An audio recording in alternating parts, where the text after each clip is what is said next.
आप सभी से निवेदन है कि अपना स्थान ग्रहण करें। कृपया यथास्थिति बनाए रखें।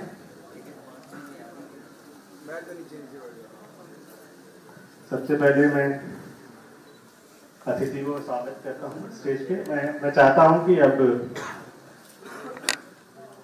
माल्यार्पण के लिए उदय जी के लिए अमित शुक्ला जी, जो कि एक प्रख्यात युवा अंतर्राष्ट्रीय व्यवसायी हैं और समाज सेवी हैं, उनको मैं मंच पे आमंत्रित करता हूँ कि वो पहले आए और उदय जी का माल्यार्पण कर उनका स्वागत करें। और उसी कड़ी में मैं आगे एडवोकेट नजमी सुल्तान जी को बुलाऊंगा, जो कि संस्था के सेक्रेटरी भी हैं, और वो बुके भेंट करके उदय प्रताप जी का स्वागत करें। इसी कड़ी में आगे मैं श्री समरराज गर्ग जी को इनवाइट करता हूं, जो कि प्रेसिडेंट हैं रोटरी क्लब के।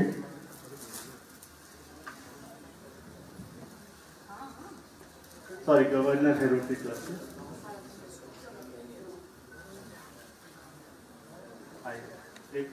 उदय जी को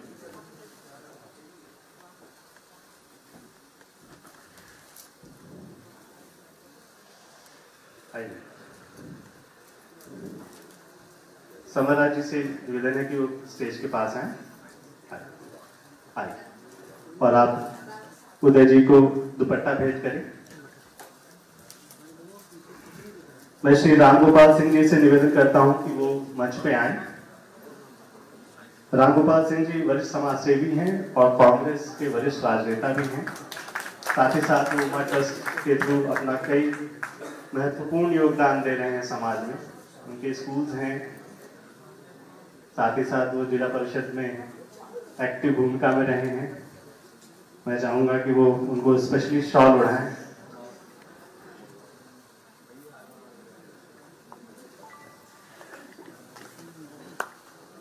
मैं अब स्वामी जी से निवेदन करूंगा कि वो उदय जी को मोमेंटो भेंट करें, जो कि आज उनके 75वीं मंची कविता पाठ पे एक स्पेशली बनाया गया है।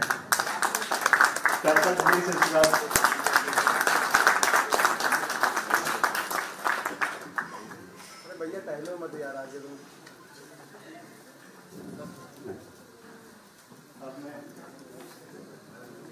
अखिलेश जी के लिए, क्योंकि अब उनका स्वागत होना है, तो मैं साकिब भारत, जो कि अध्यक्ष हैं हम भारत है अभियान के लिए और साथ ही ब्रांड एम्बेसडर हैं स्वच्छ भारत मिशन के।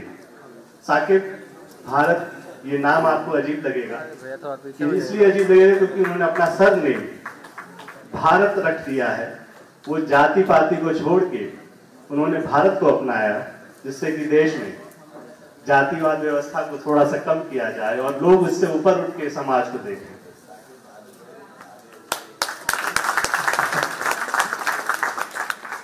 मैं चाहता हूं कि साकिब स्वागत कर रहे हैं। मैं डॉक्टर अर्चना दीक्षित जी को बुलाना चाहूंगा मंच पे कि वो आए और अखिलेश जी को बुके भेंट करें।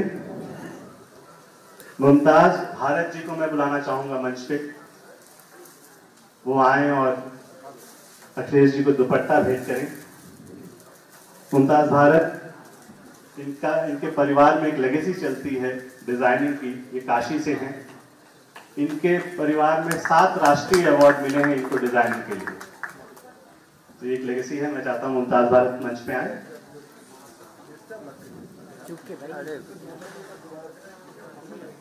मैं चाहूंगा श्री आनंद सिंह जी मंच पे आए और अखिलेश जी को एक शॉल गिफ्ट करें। आनंद सिंह जी एक प्रतिष्ठित व्यवसायी होने के साथ साथ समाज में अपने निजी प्रयासों से हमेशा समाज का भला करने के लिए सहयोग करते रहते हैं।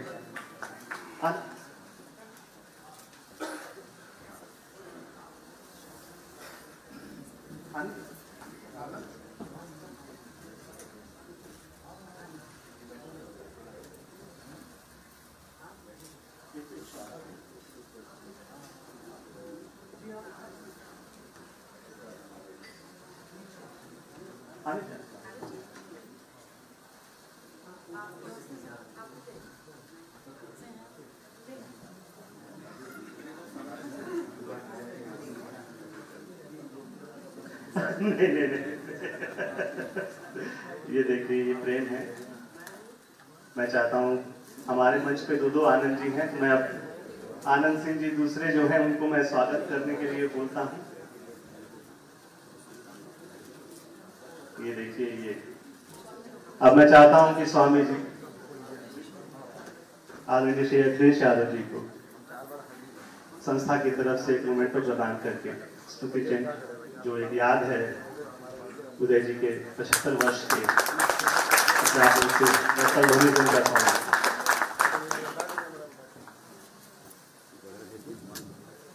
अब एक विशेष माला यहाँ पे है जो मैं चाहता हूँ कि साकिब भारत और अल फहद लेके आए मंच पे और आदरणीय अखिलेश जी का, उदय प्रताप सिंह जी का सम्मान करें।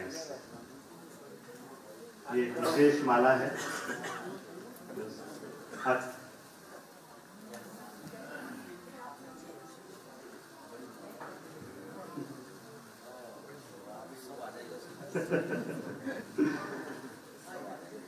ये फूलों का हार,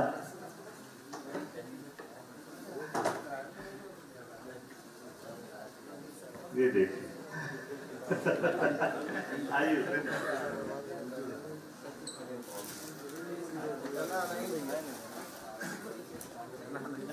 ये देखिए, मैं चाहता हूं आप लोग सभी लोग एक बार ये तस्वीर हो जाए। यादगार पल है ये, जिसमें इतने लोग एक साथ, वजन इतना ज्यादा है माला।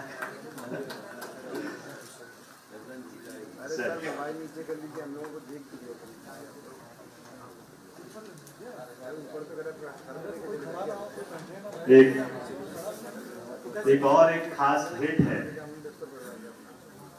जो आदरणीय अखिलेश जी के लिए है। एक खास पेंटिंग जो श्रीमती अनीता नारायण जी लेके आई हैं उनके लिए, जो खुद एक प्रतिष्ठित चित्रकार हैं और एक समाजसेवी हैं। मैं चाहता हूं कि वो मंच पे आए और अपनी ये पेंटिंग उनको गिफ्ट करें। अनीता नारायण जी कृपया मंच पे आए।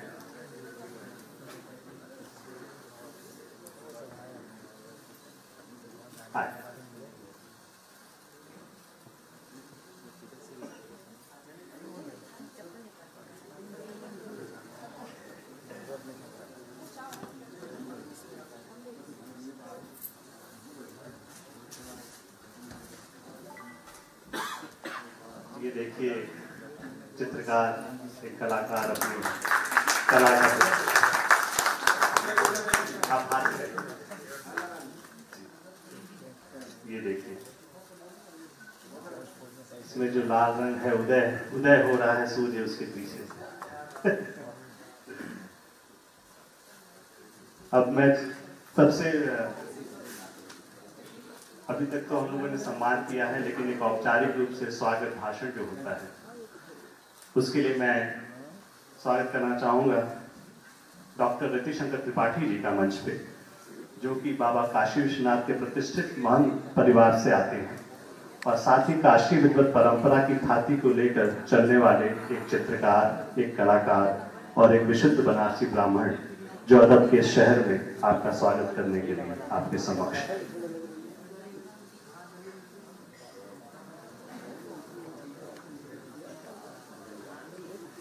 बहुत बहुत धन्यवाद। अवसर बड़ा ही आह्लादित करने वाला और उससे ज्यादा आह्लादित हमें स्वयं को कर रहा है।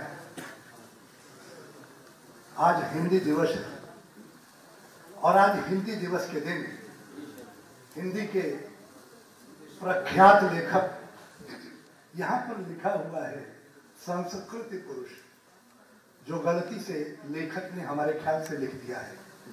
आप वर्तमान समय में हिंदी के युग पुरुष हैं।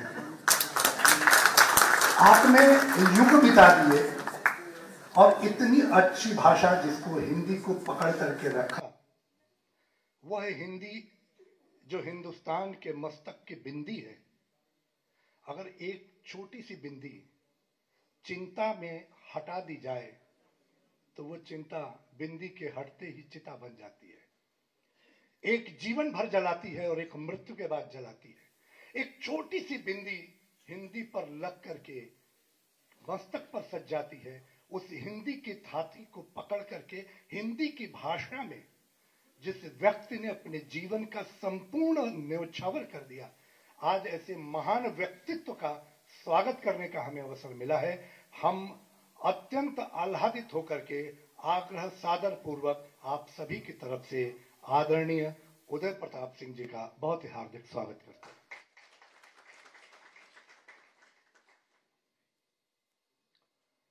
उत्तर प्रदेश के यशस्वी मुख्यमंत्री माननीय अखिलेश यादव जी, आप बहुत सारे लोग हमारे शब्द पर हिलडुल रहे होंगे, लेकिन ये भविष्य है और वर्तमान ये कि पूर्व में वक्त को पैर नहीं होते, वक्त को पैर नहीं होते, मगर गुजरे हुए वक्त के पैरों के निशान हमेशा दिखाई देते हैं। उत्तर प्रदेश के अंदर, उत्तर प्रदेश की मर्यादा और यहाँ के रहनुमाओं के लिए, विभिन्न क्षेत्रों के लिए, हर बोली भाषा और क्षेत्र में, पहाड़ी इलाके का हो, तराई का हो, शहर के अंदर रहने वाला हो, हर व्यक्ति के पास व्यक्तिगत पहुंच करके उसके दर्द को हृदय में अपना दर्द समझ करके महसूस करने वाला व्यक्ति, जिन्होंने कभी अपने आप को और अपने सुख को नहीं देखा और दूसरे के ही सुख में और दूसरे की व्यवस्था में लगे रहे। हमने तो देखा है, आप कहते हैं, लोग कह रहे हैं, लेकिन जितने भी उद्घाटित वस्तुएं हुई हैं, व्यवस्थाएं हुई हैं, वो सब आप ही के द्वारा कार्यकृत की गई हैं और सबको जनमानस को पता है और सत्य सामने आने वाला है। ऐसे ऊर्जावान व्यक्तित्व के धनी माननीय अखिलेश जी को अपने बीच में पाकर के हम बहुत ही गौरव का अनुभव कर रहे हैं और बहुत हृदय के अंतःकरण से आपका हार्दिक स्वागत करते हैं। मंच पर स्वामी उमा जी हमेशा मुस्कुराते रहते हैं, प्रसन्न चित्त रहते हैं और दूसरों को भी ये संदेश देते हैं कि हमेशा मुस्कुराते रहिए, हमेशा प्रसन्न रहिए।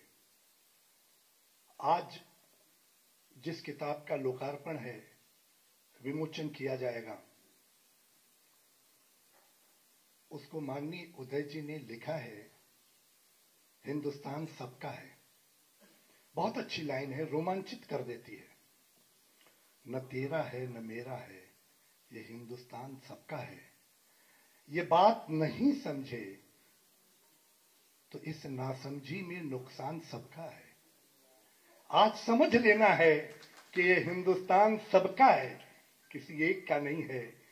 जो नारा है वो सबके लिए है। उस किताब के पुस्तक का आपने माननीय उदय जी के साथ मिलकर के, माहेश्वरी जी यहाँ पर उपस्थित हैं, ज्ञानपीठ से प्रकाशन कराया है। हम उनका भी बहुत स्वागत करते हैं, चूंकि उन्हीं के झंडे के नीचे हम खड़े हैं और यहाँ पर उपस्थित प्रत्येक व्यक्ति एक एक संस्थान है अपने आप में। आप जितने भी लोग यहाँ पर उपस्थित हैं, आप सबका बहुत बहुत स्वागत और अभिनंदन करता हूँ। मेरे बोलने में अगर कोई त्रुटि रह गई तो सबसे छोटा समझ के क्षमा करिएगा। एक छोटा सा शेर बोलता हूँ। वक्त ही बेवक्त वक्त बदल देता है, वक्त ही तख्त और ताज बदल देता है, और वक्त ने बनाया इंसान को, ये इंसान वक्त बदल देता है। बहुत जल्द वक्त को बदलते आप देखेंगे। बहुत बहुत धन्यवाद, प्रणाम।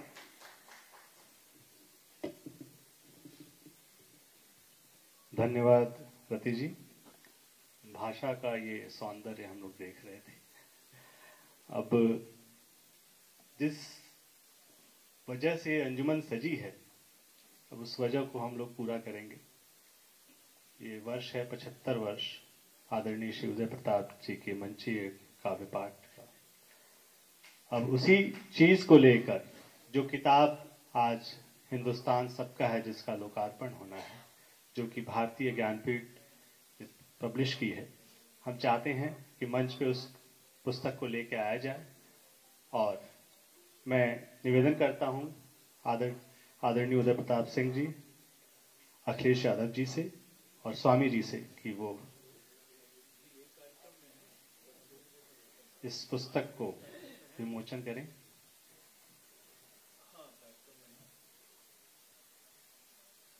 ये एक व्यक्ति की जीवन की थाती है, ये उनके जीवन का विचार है। ये आप सबके सम्मुख हिंदुस्तान सबका। बहुत बहुत बधाई उदय जी आपको।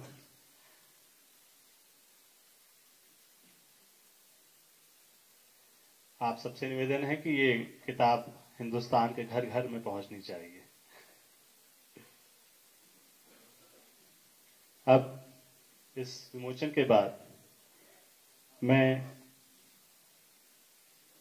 इस किताब की जो भूमिका है, किताब बनने का एक सफर, एक व्यक्ति के बनने का एक सफर, और जो विषय है आज का एक जनवादी साहित्य और लोकतंत्र, इस विषय पर बोलने के लिए मैं उस शख्सियत को बुलाना चाहता हूं जिससे मेरा राब्ता लगभग 18 वर्ष पूर्व काशी में हुआ और उनका सानिध्य, उनका आशीर्वाद मुझे लगातार मिल रहा है। एक ऐसी शख्सियत जो अपने आप में पूरा हिंदुस्तान है। ये मैं नहीं, ये उदय जी का भी कथन है। मैं चाहता हूं कि हमारे बीच में स्वामी उमा दर्ग, जो मेरे गुरु भी हैं, मैं उनको मंच पे करबद्ध निवेदन करता हूं कि वो आए और इस विषय पे एक प्रस्तावना दें।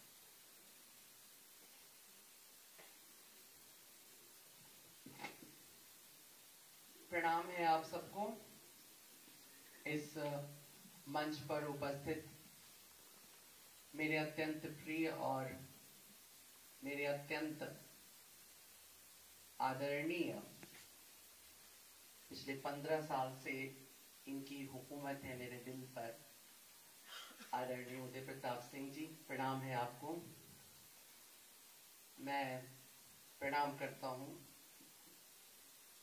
देश में युवा नेतृत्व का एक प्रतिमान बनकर के पिछले 2 दशकों में उभरे, और उभरे क्या, इस देश में बहुत कम ऐसे राजनेता हुए हैं जो लोकप्रियता की उस ऊंचाई तक पहुंचते हैं जहां लोग सिर्फ उन्हें किसी सिंबल, किसी विशेष विचारधारा के कारण प्रेम नहीं करते, बल्कि उसके व्यक्तित्व की वजह से भी प्रेम करते हैं। और इतना प्रेम करते हैं कि वो उनको खून से खत लिखते हैं और उनके लिए रोते हैं।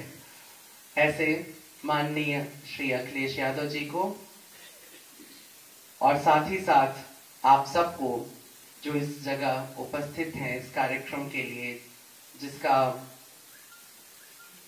नाम ही है हिंदुस्तान सबका है।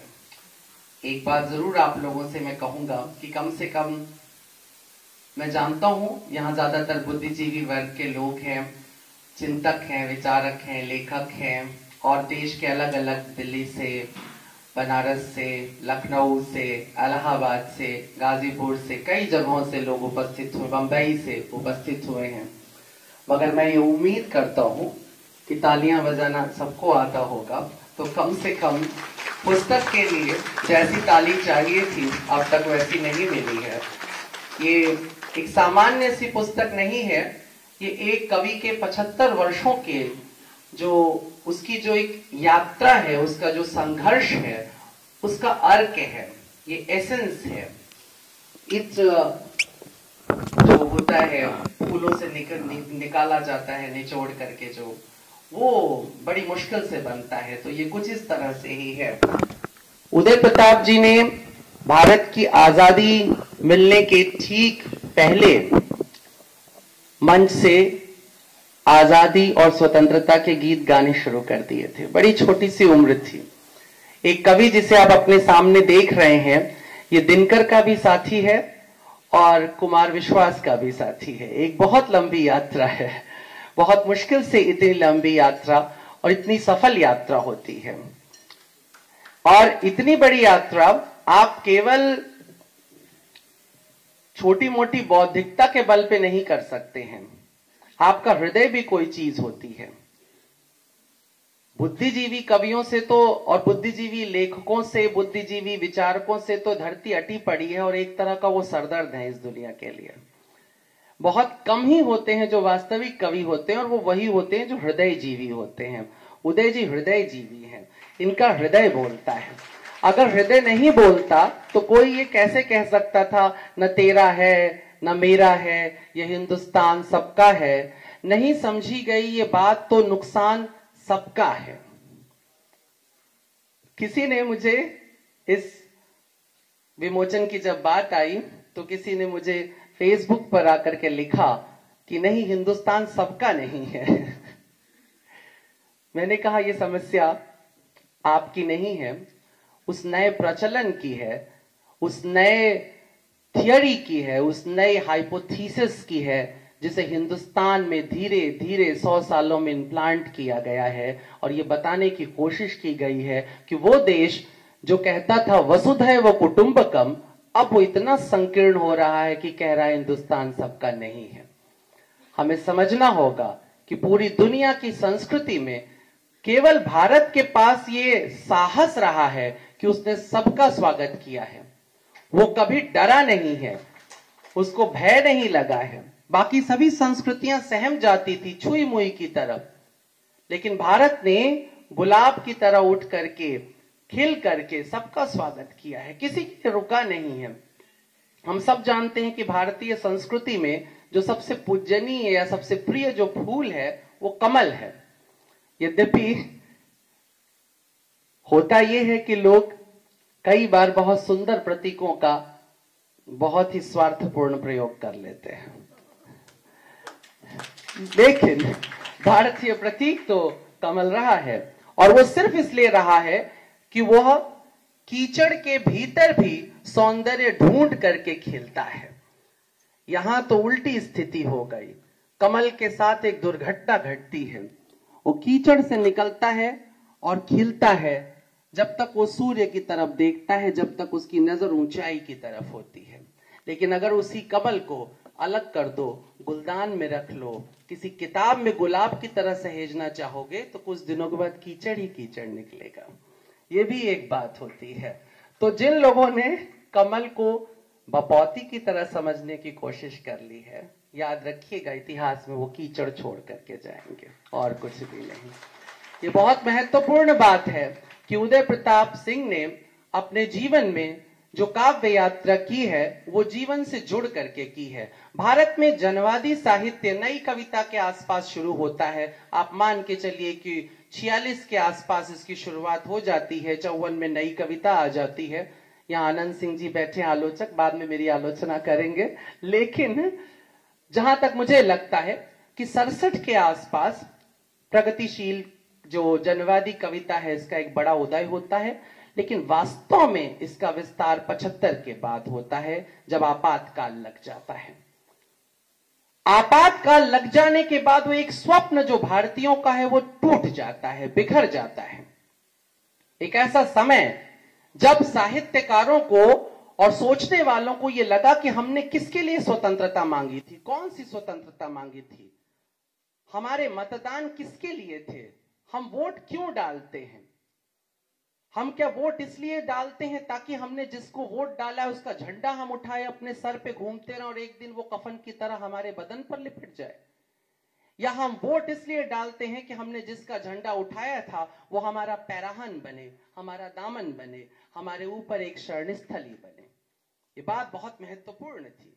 आपातकाल ने एक झटका दिया, चोट लगी, और उस वक्त जो चिंतक थे, विचारक थे, उन सब ने एक स्वर में आर्तनाद करते हुए कहिए या क्रांति का उद्घोष करते हुए कहिए, एक स्वर में उस समय दुष्यंत कुमार बोल पड़े थे कि मत कहो आकाश पर कोहरा घना है, ये किसी की व्यक्तिगत आलोचना है। उस समय दुष्यंत ने कह दिया था कि एक गुड़िया की कई कठपुतलियों में जान है। ये तमाशा देखकर शायर बहुत हैरान है, अभी गुड़िया की जगह गुड्डा आ गया है, लेकिन तमाशा वही चल रहा है जैसे का तैसे। और यही वो समय है जब उदय प्रताप सिंह की कलम चीखती है, चिल्लाती है, गली गली में घूमती है और उन दुखियारों के आंसुओं से अपनी स्याही तैयार करती है, जिसे लोकतंत्र में सबसे पहले सुना जाना चाहिए और जिसे लोकतंत्र में अंत तक नहीं सुना जा रहा था। ये खासियत है उदय प्रताप सिंह की कविताओं की। विशिष्टता यह है कि उदय प्रताप सिंह की कविताओं में अगर राम भी आते हैं तो वनवासियों के साथ बैठे हुए आते हैं, केवट के साथ नजर आते हैं, सबरी और जटायु के साथ नजर आते हैं, राज तिलक करके सत्ता के ऊपर बैठे हुए नजर नहीं आते हैं। अगर कृष्ण आते हैं तो वह अपना चक्र किसी कीचक के वध के लिए चलाते हैं, किसी द्रौपदी की लाज बचाने के लिए चलाते हैं। अगर वो बांसुरी भी बजाते हैं तो गौओं के प्रेम में बजाते हैं, उपवन को खिलाने के लिए बजाते हैं। और कोई मजदूर आ जाए तो उसके हाथों में फूल खिल रहे होते हैं। चांदनी उतरती है तो सुलाती भी है, जगाती भी है, गुनगुनाती भी है। उदय प्रताप सिंह की काव्य यात्रा का सौंदर्य ये है कि एक तरफ ये रोमानियत के शिखर पर होते हैं।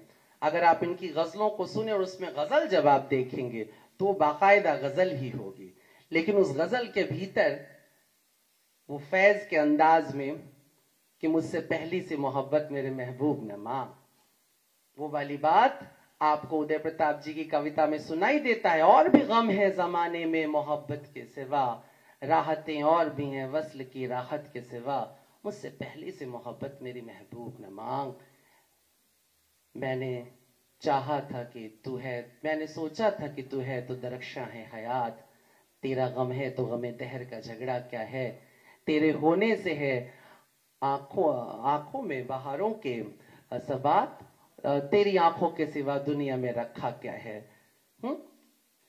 तू जो मिल जाए तो तकदीर निगूं हो जाए, यूं न था मैंने फकत चाहा था यूं हो जाए। ये वाली बात मैं इसलिए जिक्र कर रहा हूं कि उदय प्रताप सिंह जी की गजलों को पढ़ते पढ़ते अचानक आपको चोट लग जाती है। बात होती है महबूब की और पहुंच जाती है किसी गरीब की झोपड़ी में। इनका 2 शेर चलेगा महबूब का हाथ पकड़े पकड़े, और उसके बाद जो 4 शेर चलेंगे वो किसी गरीब की टोकरी उठाए चलेंगे, किसी लकड़हारे की लकड़ी उठाए चलेंगे और किसी सरमायादार के घर में विचारों का बारूद लगाते हुए मिलेंगे। ये एक ऐसा क्रांतिकारी है जो मुस्कुरा करके बम चलाता है। गुलजार कहता था लोग गुस्से में बम नहीं बनते। मैं कहता हूं उदय जी को देखो, ये इंसान ऐसा है जो हमेशा बम ही है, मगर वो बम भोले वाला बम है। जब वो अपनी कलम उठाता है तो उसमें एक ऐसा तांडव रचता है जिसके अंदर हर एक अहंकारी का सर झुक जाता है। ये हम एक ऐसे समय से गुजर रहे हैं जब लोग आह भरने में भी डरते हैं। हम आह भी भरते हैं तो हो जाते हैं बदनाम, तुम कत्ल भी करते हो तो चर्चा नहीं होता। हम एक ऐसे दौर में चल रहे हैं। लेकिन अगर आप उदय जी के फेसबुक पर टहलते हैं तो आपको इस 90 वर्ष के जवान को देख करके अपनी जवानी पे थोड़ी देर की लज्जा आएगी कि आपको टाइप करते हुए उंगलियां कांपती हैं जबकि आप दुख और समस्याओं में घिरे हैं। लेकिन ये 90 वर्ष का नौजवान विगत जितने वर्षों से फेसबुक चला रहा है, सरकार चाहे अखिलेश जी की हो, किसी की हो, समस्या अगर आई तो उदय जी के फेसबुक पर वो आ जाएगी। और पिछले 5 वर्षों से इनके फेसबुक पर आप गुजरिए, क्रांति का झंडा लहराता नजर आएगा।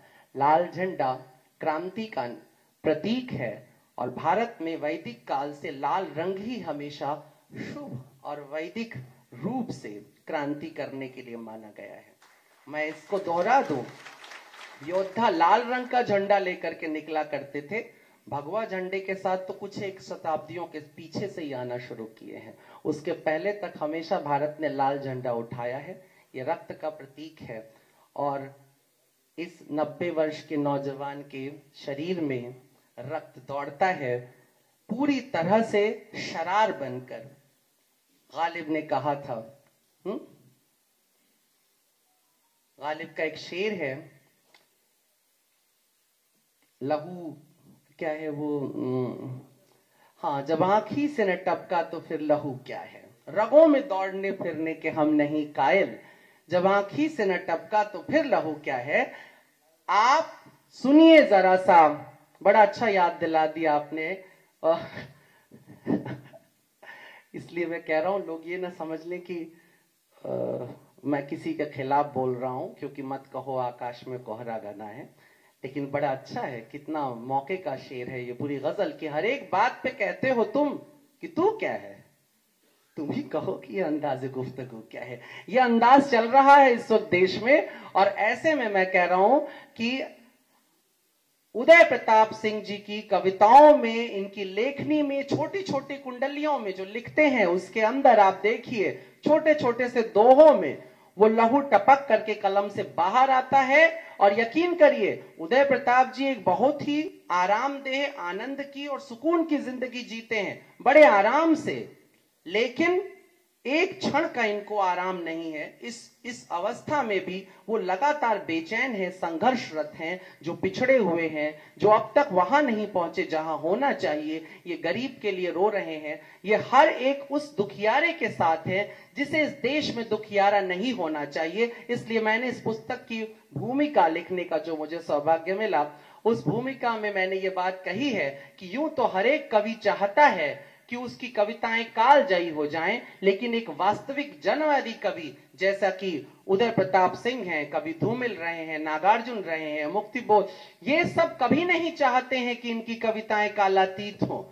ये हमेशा चाहते हैं कि इनकी कविताएं काल कल्पित हो जाएं। वो सब कविताएं जिसमें जनता का दुख है, पीड़ा है, और बचे तो केवल चांदनी की कविता, बचे तो केवल फूल की कविता। उदय प्रताप सिंह जी, आपके जीवन के 75 साल एक अद्भुत और विराट व्यक्तित्व को देखिए। आपको ये जानकर हैरानी होगी कि उदय प्रताप सिंह जी ने कविताओं को कभी कागज और कलम लेकर के नहीं लिखा है। हजारों कविताएं और हजारों गजलें मिला करके सब कुछ उदय जी के जहन में है। अगर आप यकीन न करें तो इस किताब को खरीदें, कृपया खरीदें, ये बहुत जरूरी है। इस पुस्तक को खरीदिए और उसका कोई भी एक मिसरा सुना दीजिए, पूरी गजल आपको उदय प्रताप जी सुना देंगे। ये इतना मेधावी व्यक्तित्व जिसने अद्भुत तरीके से अध्यापन किया, राज्यसभा में रहे, संसद में रहे, हिंदी की अभूतपूर्व सेवा की, ऐसी सेवा जिससे इनके विपक्षी दल के लोग भी हमेशा मुतमईन रहे। नेताजी मुलायम सिंह यादव के साथ मिलकर के इन्होंने जितना हिंदी साहित्य और संस्कृति के लिए उत्थान का कार्य शुरू किया, और पिछली सरकार में मैं दावे से कहता हूं कि अखिलेश जी ने जितना हिंदी साहित्य, उर्दू साहित्य, हिंदुस्तानी साहित्य के लिए जितना दिल खोल कर खर्च किया और लोगों को प्रोत्साहित किया, पूरे भारत के सभी स्टेट मिलकर भी उतना नहीं कर सके। हमें इसके लिए कृतज्ञ होना चाहिए। यश भारती जैसा एक पुरस्कार जो लगातार समाजवादी पार्टी और उनकी सरकार बनने पर देते रहे हैं, इसे पिछली सरकार ने भी बंद किया, इस सरकार ने भी उस पर क्वेश्चन उठा के बंद किया। समझ में नहीं आता है कि आखिर क्यों। बहुत से कारण हो सकते हैं, मगर एक महत्वपूर्ण कारण जो मुझे लगता है वो ये कि तानाशाह नहीं चाहते हैं कि बुद्धिजीवियों की आवाज उठे, तानाशाह नहीं चाहते हैं कि सुंदर बात होती रहे, वो हमेशा चाहते हैं कि केवल बात का दोहराव हो। तो उदय प्रताप सिंह जी की ये 75 साल की जो एक काव्य यात्रा है और 90-91 साल की अब जीवन यात्रा है, इन सब के बीच में क्रांति के और सौंदर्य के अनेक पड़ाव हैं, बने रहे हैं। और हम सब ये चाहेंगे कि इनकी कविताएं, जो सुंदर कविताएं हैं, वह तो अगले 60,000 सालों तक जीवित रहें, लेकिन वह कविताएं जो इन्होंने वेदना में तड़प करके लिखी हैं, कोशिश हो कि हम 7 महीनों के बाद ही उसका अंत देखना शुरू कर लें। ये बहुत ही महत्वपूर्ण है और हम सबके जीवन के लिए बहुत महत्वपूर्ण क्षण है कि एक पुस्तक हमारे हाथ आई है जिसका नाम है हिंदुस्तान सबका है।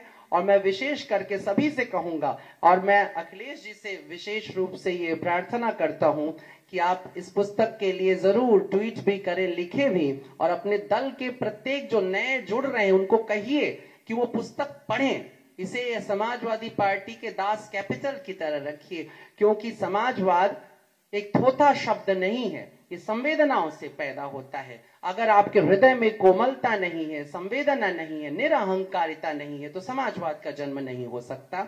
और उदय जी की कविताएं उस समाजवाद को पैदा करती हैं, उस समाजवाद को जो मनुष्य की संवेदना से आता है। और समाजवाद भले ही एक नई फिलॉसफी हो पॉलिटिक्स में और समाजशास्त्र में, लेकिन भारत में नई फिलॉसफी नहीं है। ये ऋग्वेद के ऋषियों के पास भी रही है। ये वाल्मीकि की आंखों से भी टपक रहा था जब एक क्रौंच और क्रौंची में से जोड़े में से एक जब गिरता है आखेटक के बाण से और पूरी रामायण फूट पड़ती है, तो वो भी समाजवाद था।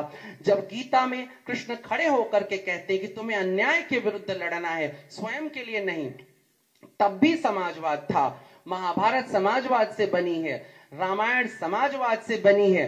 प्रत्येक स्थान जिसे हम शास्त्र कहते हैं समाजवाद से बना है। और कविता के बारे में मैं बस 2 लाइन और आखिरी में कहना चाहूंगा कि कवि जो होता है उसकी यात्रा संसार में व्यापक होती है।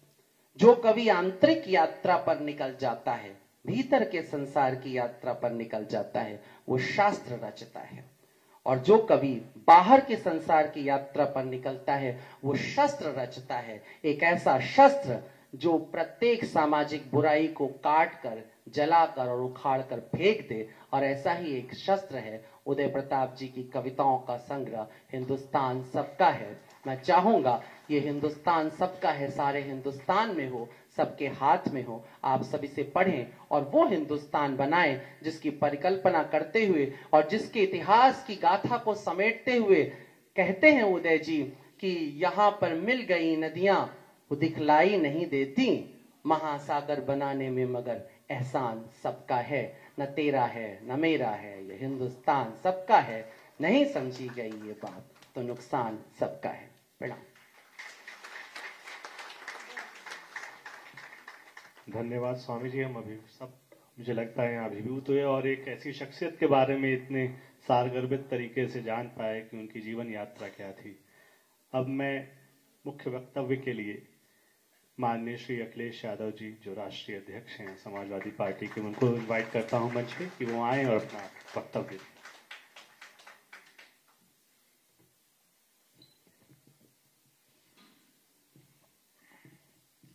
मंच पर हमारे साथ जिनके सम्मान में हम सब बैठे हैं, आदरणीय उदय प्रताप सिंह जी, आदरणीय स्वामी ओम और यहाँ पर उपस्थित सभी सम्मानित महानुभाव, मैं सबसे पहले आयोजक को बहुत बहुत बधाई दूंगा, बहुत बहुत धन्यवाद देना चाहता हूँ।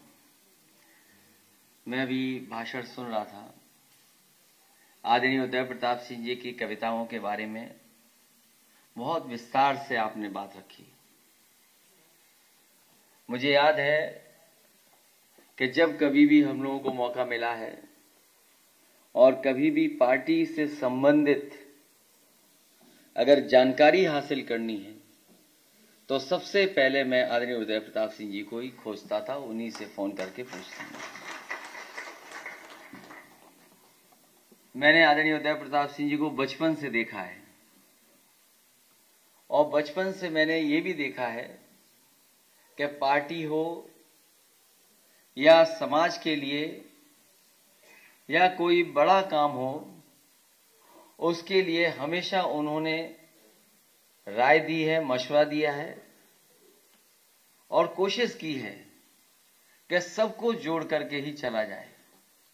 जहां मैं अभी आदरणीय स्वामी जी से सुन रहा था कि जहां कहा कि आप राज्यसभा में रहे, लोकसभा में रहे, लेकिन सबसे बड़ी बात है कि आप नेताजी के गुरु रहे।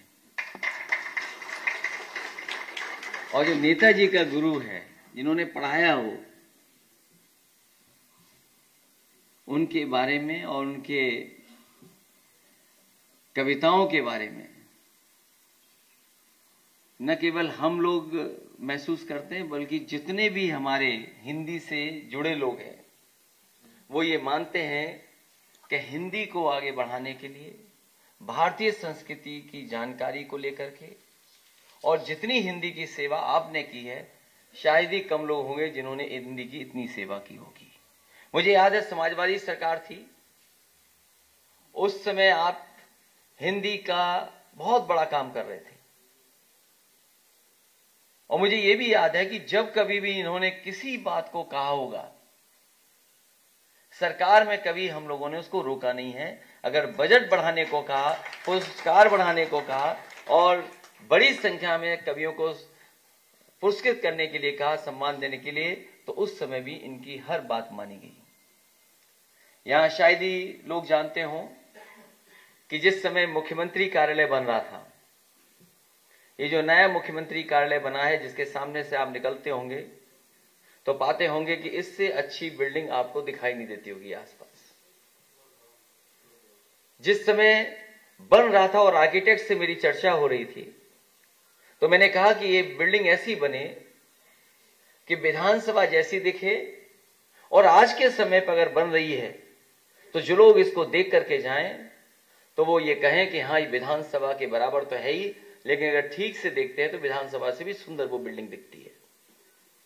उसी समय मुझे गवर्नर आदरणीय राम नाईक जी ने बुलाया। उन्होंने कहा कि मैंने कई बिल्डिंगों के नाम बदले हैं, और उन्होंने उदाहरण दिया महाराष्ट्र का।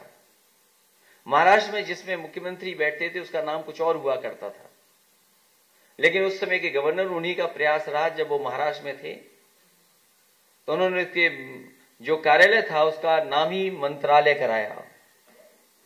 उन्होंने मुझसे पूछा कि ये जो नई ऑफिस बन रही है मुख्यमंत्री, इसका नाम क्या रखा जाएगा। वो चाहते थे कि उनकी राय पे कुछ नाम रख दिया जाए। उन्होंने जो जो सुझाव दिए मैंने चुपचाप रख लिए, और जैसे ही मैं घर वापस आया, मैंने आदरणीय उदय प्रताप सिंह जी को फोन मिलाया और मैंने कहा कि मुझे मुख्यमंत्री कार्यालय का नाम रखना है। अगर कोई नाम आप समझते हैं, आप बता सकते हैं तो जरूर बताइए। उन्होंने कहा मुझे 2 दिन का वक्त दीजिए, और 2 दिन बाद जब मैंने उन्होंने पूछा तो उन्होंने 2 या 3 नाम बताए। और आज जो लोक भवन है, जो लोक भवन का नाम है, वो आदरणीय उदय प्रताप सिंह जी ने दिया है। ये बहुत सारे लोग नहीं जानते होंगे। ये लोगों का भवन है, लोग उसमें बैठाते हैं, और बिल्डिंग इसलिए अच्छी बनी कि कोई उसके सामने से गुजरे अगर, तो कोई अच्छा आदमी बैठा है तो ये कह करके जाए ये आदमी बैठा रहे इसमें। और कोई आदमी अगर खराब बैठ जाए वहां पे, तो जब वहां से निकले कोई तो ये कहे इसको जल्दी बाहर निकालना है।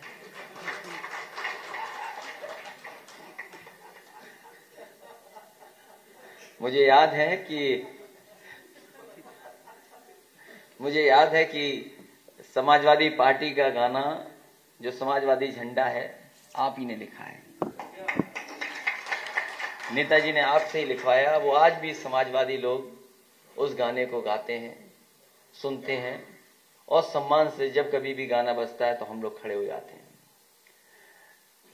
जब पिछली बार नेताजी का चुनाव था तो मैंने सोचा कि एक बहुत अच्छा गाना लिखवाया जाए,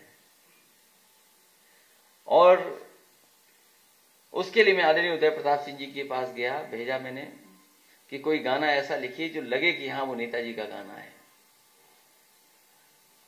मुझे एक धुन पसंद थी, क्योंकि मैंने वो गाना कई बार सुना था। जो अंग्रेजी के गाने सुनते होंगे वो जानते होंगे। एक बहुत ही फेमस गाना हुआ है, we didn't start the fire. वो ग्रैमी अवार्ड का उसको हासिल है, ग्रैमी अवार्ड हासिल है, उसके सिंगर को हासिल है। बहुत पुराना गाना है। वो गाना मुझे स्कूल कॉलेज में पसंद था, इसलिए मैंने उस गाने की तर्ज पर हिंदी में गाने बनाने का काम चाहता था करूं। मैं आदरणीय उदय प्रताप सिंह जी के पास गया और मैंने कहा कि इस गाने को आपको लिखना है नेताजी के लिए। अगर आप सुनोगे उसको, मुझे नहीं लगता कि कोई उस गाने को उस तरीके से लिख सकता था जैसा अंग्रेजी का गाना दिखता है, और हिंदी में जो आपने लिख करके जो हम लोगों ने बना कर दे दिया उसके बाद, वो लगता ही नहीं कि वो अंग्रेजी के गाने की नकल है, लगता ये कि हिंदी गाना ही ओरिजिनल गाना है। तो आदरणीय उदय प्रताप सिंह जी के बारे में, ही इज इनबॉर्न टैलेंट, जो कवि का है शायद ही हो। मुझे खुशी है कि इनसे सीखने का और समझने का मौका मिला है। ये कविता जो पन्ना उठाएंगे उसमें जो कविता देखेंगे, कहीं ना कहीं समाज के लिए कविता है। हमारे समाज को दिशा दिखा रही हैं कविताएं, हमें किस रास्ते पे जाना है और हमें कैसा बन करके रहना है। और सही मायने में कहें तो ये एक समाजवादी कविताओं का पूरा संकलन है। और जो समाजवादी है और जो समाज को दिशा देना चाहता है, समाज को आगे बढ़ाना चाहता है, जो हमारी संस्कृति है, गंगा जमुनी संस्कृति सब मिलकर के रहने वाली, उसको जरूर इस किताब को पढ़ना चाहिए। यही मैं कहना चाहता हूं। मैं बहुत बहुत बधाई देता हूं, शुभकामनाएं देता हूं आदरणीय उदय प्रताप सिंह जी को, जिन्होंने इतना अच्छा हिंदी के लिए काम किया। आज हिंदी का विश्व हिंदी दिवस है, आज के दिन इस किताब का विमोचन हुआ है, बहुत खुशी की बात है। मैं तो कहूंगा कि ज्यादा से ज्यादा लोग इसको पढ़ें, और जो जरूरत है आज समाज को, ऐसी जरूरत है, इन्हीं चीजों की जरूरत है, क्योंकि हमारा देश एक रंगी देश नहीं है, एक रंगी नहीं हो सकता। यहां सबने मिलकर के बनाया है, सबकी हिस्सेदारी है। और जहां तक सम्मान देने की बात है, उन्हें यह भी लगता है कि समाजवादियों ने सम्मान दिया था, ये इसलिए यशवार्थी खत्म कर दिया। और समाजवादी भी ये समझते कि हमारा शब्द है, ये हमारा शब्द नहीं है, ये संविधान में दी हुई व्यवस्था है कि हमें समाजवादी बन करके रहना है। और जितना हम समाजवादी बन के रहेंगे या जितना हम समाजवाद लागू कर देंगे, उतना ही हमारा समाज खुशहाली और तरक्की के रास्ते पर जाएगा, उतना ही हम एक दूसरे का सम्मान करेंगे। बहुत बहुत बधाई, बहुत बहुत धन्यवाद। बहुत बहुत शुक्रिया माननीय अखिलेश यादव जी। आपके विचार हमारे लिए और समाज के लिए प्रेरणादायक हैं।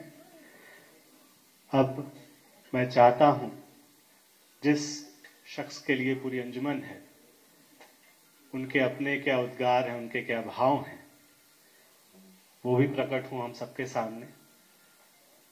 अब मैं चाहता हूं कि संस्कृति पुरुष आदरणीय श्री उदय प्रताप सिंह जी अपने भाव हम सबके सामने प्रस्तुत करें। श्री उदय प्रताप सिंह जी।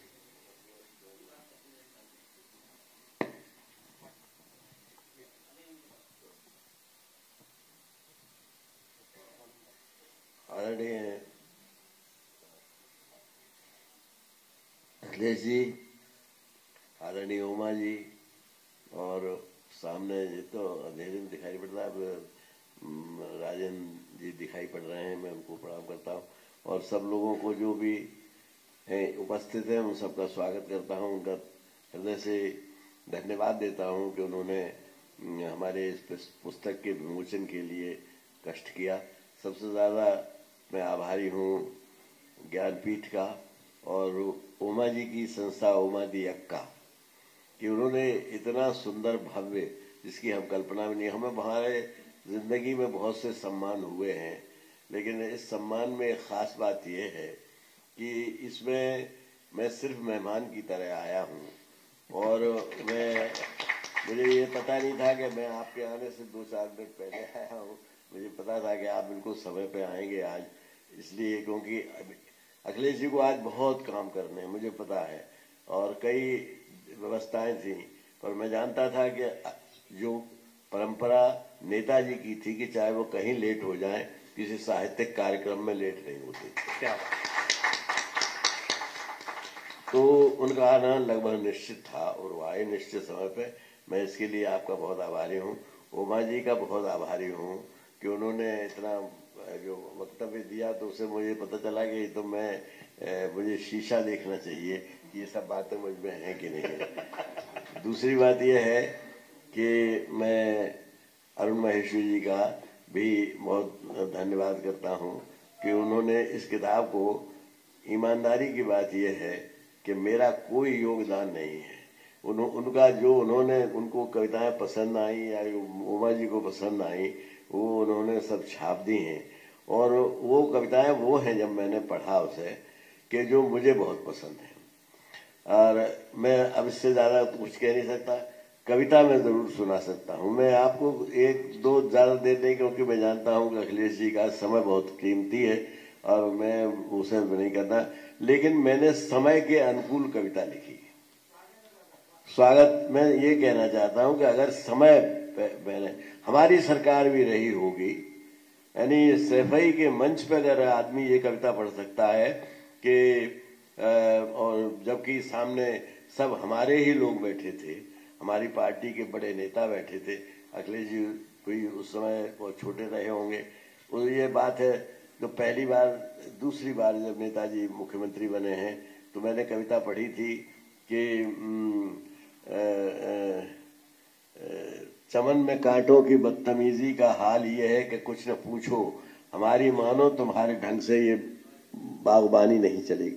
अब ये कविता सब लोग बड़ी तालियां बजी। सफाई के सम्मेलन की खास बात थी कि जनता उठ के खड़ी हो जाती थी। नेताजी ने भी कहा कि ऐसे पढ़ दो, फिर दोबारा जनता सुनना चाहती है। किसी ने मना नहीं किया कभी भी साहित्य। लेकिन मैंने क्यों कहा, मैंने उसमें एक अगला शेर लिखा है, वो समाजवादी पार्टी का शेर है।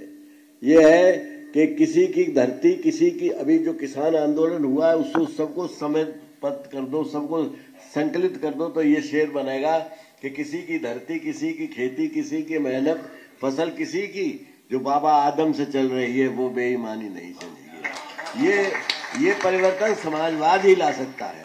अब कोई कहे कि ये समाजवादी कविता है। समाजवाद को, जैसे अभी अखिलेश जी ने कहा कि जो सामाजिक है वो समाजवादी है। हम उमा जी को शुरू में जब हमने पहली बार देखा तो हमें लगे कि ये तो कोई आध्यात्म पुरुष है। जब मुझे पता नहीं क्यों, मैं कर्मकांडी हूँ नहीं, मैं तो समाजवादी रहा शुरू से। तो कर्मकांड में मेरा थोड़ा उतना यकीन है कि जो जिसको करना हो करें, हम अपना काम कर रहे हैं। तो उमा जी को हमने, लेकिन जब निकट से देखा तो वो घोर समाजवादी है। उन्होंने एक संस्था चलाई जिसमें सब बच्चों, इनके जितने भी जो सहायक हैं और इनके जो भक्त हैं वो अपने को भारत लिखते हैं, यानी भारत। अब साकिब भारत, अब साकिब भारत सब कुछ करता धरता है। अब ये भारत अगर ये लिख कर सकते हैं तो हम एक शेर लिख देते हैं कि ये एक ही बात है कि न मेरा है न तेरा है, ये हिंदुस्तान सबका है, नहीं समझी गई ये बात तो नुकसान सबका है। मुझे अभी कुछ दिनों पहले एक लखनऊ यूनिवर्सिटी के बड़े प्रोफेसर हैं, नाम मैं उनका नहीं लूँगा, वो कुछ समाजवाद से नाराज थे। उन्होंने कहा कि समाजवाद का संक्षेप में एजेंडा क्या है। तो मैंने कहा जो हिंदुस्तान के प्रियम्बल में जो 4 लाइनें ऊपर की लिखी हैं वही हमारा एजेंडा है, उन्हें पूरा कर दो, हमारा एजेंडा पूरा हो जाएगा। तो मैंने समाजवादी बनके भी कविताएं लिखी हैं, और जब समाजवादी मैं नहीं था, यानी समाजवाद तो 48 के बाद में की कविताएं मान सकते हैं आप। मेरी कविताएं और मेरा परिचय तो जब समाजवाद से हुआ तब तो नेताजी पहली बार 67 में जब चुनाव लड़े हैं तो मैंने उसमें काम किया, तो वहां से मान लीजिए। लेकिन उससे जो पहले की कविताएं हैं उनमें भी गरीबों का दर्द है, एकता की बात है। तो ये सब बातें हैं। मैं सिर्फ एक इसी जो कविता की 2 वो शेर सुनाई देता हूँ। न मेरा है न तेरा है, ये हिंदुस्तान सबका है, नहीं समझी गई ये बात तो नुकसान सबका है। और ये सबसे अहम शेर है। आज के इन लोगों को जानना चाहिए जो कि सरकार में नफरत फैला रहे हैं कि हजारों रास्ते खोजे गए उस तक पहुंचने के। धर्म क्या है? ये अलग अलग रास्ते हैं ईश्वर तक पहुंचे। हजारों रास्ते खोजे गए उस तक पहुंचने के, मगर पहुंचे हुए ये कह गए भगवान सबका है। जो नफरत फैलाए वो समझो भगवान से दूर जा रहे हैं, और जो प्यार फैलाए आपस में वो भगवान के नजदीक जा रहे हैं।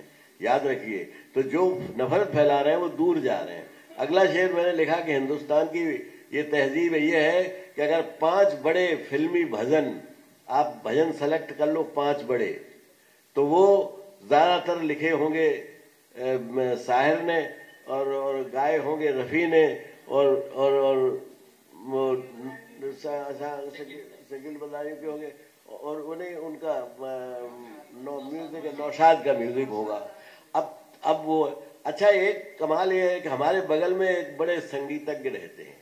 उन्होंने कहा कि ज्यादातर हमारे उस्ताद जो हैं वो मुसलमान हुए, लेकिन किसी ने राग रागनी का नाम नहीं बदला। अगर आज की सरकार अगर दिमाग गया नहीं उधर, नहीं तो ये राग रागनियों के नाम बदल जाएंगे। अब हमें इस पे भी लिखना पड़ेगा कुछ। तो अब अगर हम इस तरह की बातें हमारे मन में आती हैं, अन्याय क्यों होता है, तो अन्याय के खिलाफ आवाज हम उठाते हैं। हम किसी की तरफदारी नहीं करते, हम इंसान की तरफदारी करते हैं। जो सब लोग कहते हैं कि जो आखिरी समाज की आखिरी पंक्ति का आखिरी आदमी है उसके लिए कुछ कहो। हमने कभी वियोगी होगा पहला कवि वाले हम कभी नहीं हैं। हम एक अगर इजाजत दें 2 मिनट और बोल तो मैं इसलिए बोला हूँ, मैं आपकी मालूम है कि बहुत मैं MA में पढ़ता था और मैं ये रसिक कविताएं लिख देता था, और जिसमें होता क्या एक कविता मेरी थी कि क्या थी, ज्योत्सना गुलाब गंगा चंदन के मिश्रण सी वेद की ऋचा के समकक्ष लगती हो तुम, कुछ ऐसी कविता थी। तो गुलाब राय जी उसी साल रिटायर हुए थे। उन्होंने मुझे बुलाया, बोले तुम एक अच्छे कवि बन सकते हो, शर्त यह है कि तुम अपनी वेदना के बजाय समाज की वेदना गाया करो। क्या? और कहा कि ये कविता जो है ये ठीक नहीं है कि जो अपने लिए लिखी जाती है। क्या जो पहले कवि हुए संस्कृत के हुए हैं, उन्होंने वाल्मीकि, उन्होंने क्या अपने के लिए लिखी? उन्होंने एक क्रौंच पक्षी की वेदना लिखी, तुम समाज की वेदना लिखो। और उसके बाद मैंने एक कविता लिखी थी जिसमें लिखा था, फिर मेरे दोस्त मुझसे नाराज होते थे कि गुलाब राय की मानोगे कि मेरी मानोगे, ये कविता लिखो। तो मैं कहता था कि मेरे दोस्तों, क्या मैंने उसमें बहुत वैसी बातें लिखी हैं जिसमें लिखा है कि अब याद नहीं आ रही वो कविता, उसमें मैंने यही लिखा है कि मैं जो हूँ वो समाज के लिए लिखूंगा। एक लाइन याद आ जाए तो मैं, मेरे दोस्तों में तुम ठीक ही तुमने कहा है, गीत मेरे शुष्क है कुछ भ्रांतमय है, आज दुनिया का जरूरत प्यार की है किंतु मेरी कल्पनाएं क्रांतमय है, गीत में मेरे गरीबी की गुजर है, शब्द में मेरे सरसता की कमी है, मैं उबलते गीत लिखता ही नहीं हूँ, कंठ में मेरे बर्फ की तह जमी है। गीत मेरे यह तो मैं भी चाहता हूँ, प्यार की अमराइयों में गुनगुनाऊं, एक महकी जुल्फ क्या धो सकूं मैं, तो भले दुनिया बुलाए मैं ना आऊं, काश मेरा हाल वो भी देखते तुम, जब सितारों से नजर हटती नहीं थी, चांदनी में डूबने लगती थी नस नस, रात कटती थी मगर कटती नहीं थी, हाथ में लेकर कलम जब बैठता हूँ, दिल ये करता है लिखूं पाती किसी को, हाल लिखकर भेज दूं अपने हृदय का, काश वो पाती पहुंच पाती किसी को, काम ये मेरे लिए मुश्किल नहीं है, बेकली का गीत में अनुवाद कर दूं, कंठ में मेरे तड़पती बुलबुलें हैं, गीत के आकाश में आजाद कर दूं, किंतु मेरे मीत मुझको ये बता दो, नींद से जब कल नई पीढ़ी जगेगी और जब इतिहास के उस पार से भी विश्व भरी आवाज में हमसे कहेगी, ये बताओ काल के प्रहरी के तुमने उंगलियों में लेखनी ले क्या किया था, बिन लिखे ही रह गई आहें वतन की, और तू जीता रहा तो क्या जिया था, हम न मानेंगे तुम्हारे, तो ये मुझे बताया, हम न मानेंगे तुम्हारे क्या तुमसे बिहारी कर जो किया तुमने बिहारी करते थे, जिंदगी की आग में झुलसे हुए थे जबकि मैं छोड़ रहा हूँ कविता, अंतिम पढ़ रहा हूँ, जिंदगी की आग में झुलसे हुए थे जबकि तेरे देश के मासूम चेहरे जब कमी के नाक जकड़े थे, तनों को भुखमरी के खेत में बैठे थे पहरे, वो समय ही रह गया था लेखनी को जो चुराती ही रही काजल नयन से, ये क्या कर लिया तुमने, जब तुम्हारी भी जरूरत थी वतन को प्यार कैसे कर लिया तुमने अमन से, ये तुम्हारे गीत झूठे हैं सरासर, तब हृदय से हृदय मिलते ही नहीं थे, हर तरफ कांटे हुकूमत कर रहे थे, तब चमन में फूल खिलते ही नहीं थे, चमन में फूल न करे जालिमों की हुकूमत हो और मोहब्बत की कविता हम लिखते रहे, हम उन कवियों में नहीं रहे। बस इतनी सी बात मैं निवेदन करके अपनी बात समाप्त करता हूँ, और आज आपको बहुत धन्यवाद देता हूँ, आपको उमा जी को और आदरणीय सभी लोगों को, महेश्वरी जी को और जितने में लोग पधारे हैं सबका बहुत बहुत धन्यवाद और जय हिंद।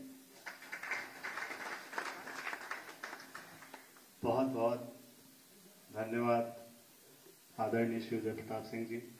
ये देखिए, ये साक्षात दर्शन था उनके जीवन का कि अपने जवानी के दौर में लिखी हुई कविता उन्हें कैसे याद है।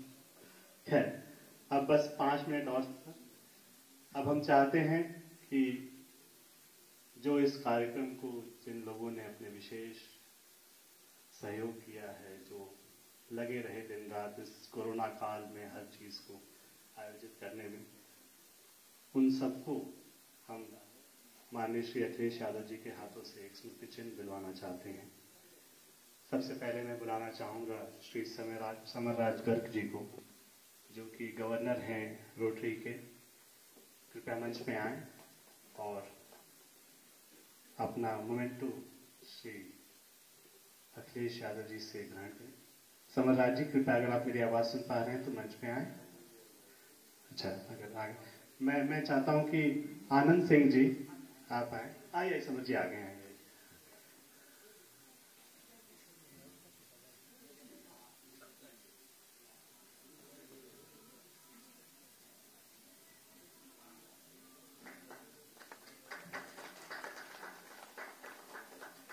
मैं चाहता हूं आनंद जी आए, और आनंद जी लगातार रक्त के साथ जुड़े हुए हैं, और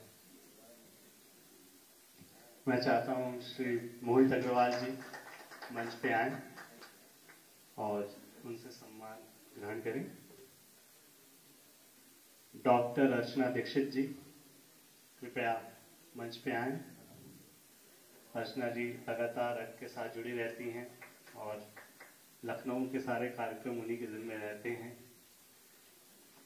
मैं चाहता हूं अमित शुक्ला जी कृपया मंच पे पधारें। अमित शुक्ला जी। अच्छा, मुमताज भारत जी कृपया मंच पे आए। मुमताज भारत।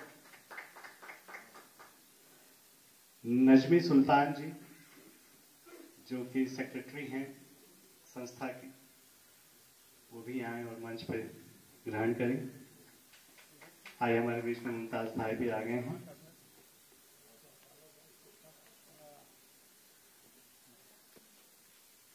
आइए, मैं चाहता हूं साकिब भारत मंच पे आए और मोमेंटो ग्रहण करें। अमित श्रीवास्तव जी, अमित श्रीवास्तव जहां भी हैं मंच पे आए। रोहित अग्रवाल जी मंच पे आए।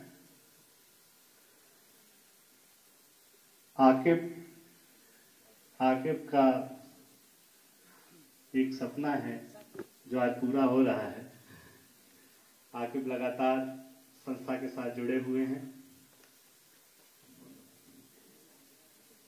मुर्तजा अली जी, आप शराबबंदी समिति और कई और चीजों के साथ लगे हुए हैं, जुड़े हुए हैं शहर में।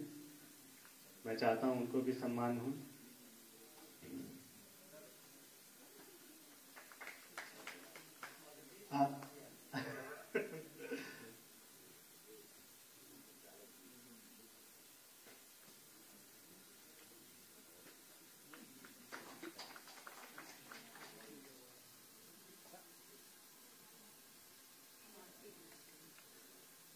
मैं चाहता हूं अल फहद, उनको भी ये सम्मान दिया जाए। जी, बहुत बहुत धन्यवाद।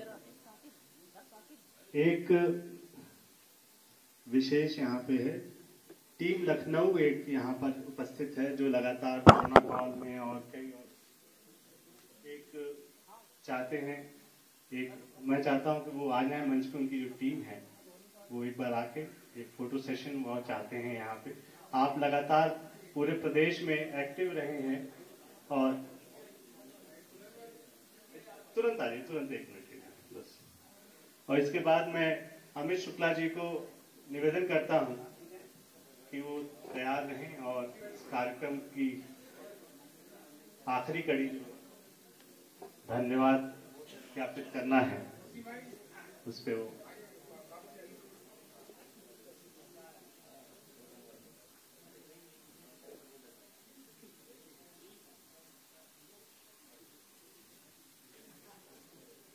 अमित शुक्ला जी।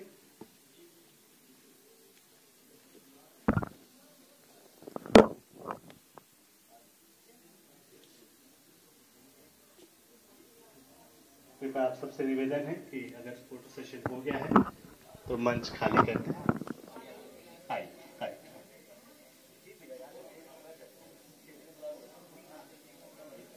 आइए। कार्यक्रम की आखिरी कड़ी धन्यवाद ज्ञापन। अच्छा,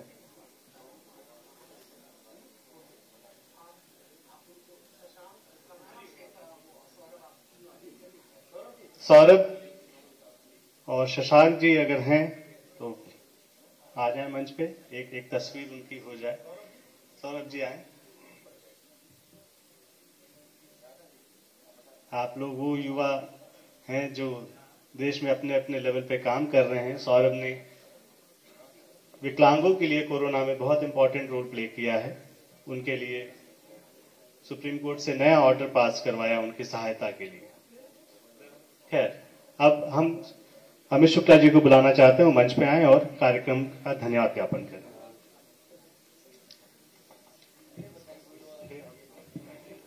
आज हमारे बीच इस कार्यक्रम में उपस्थित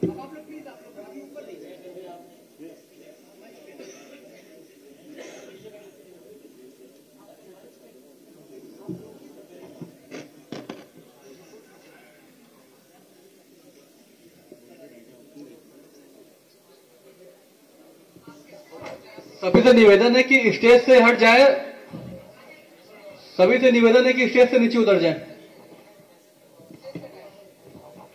आज हमारे बीच इस कार्यक्रम में उपस्थित संस्कृति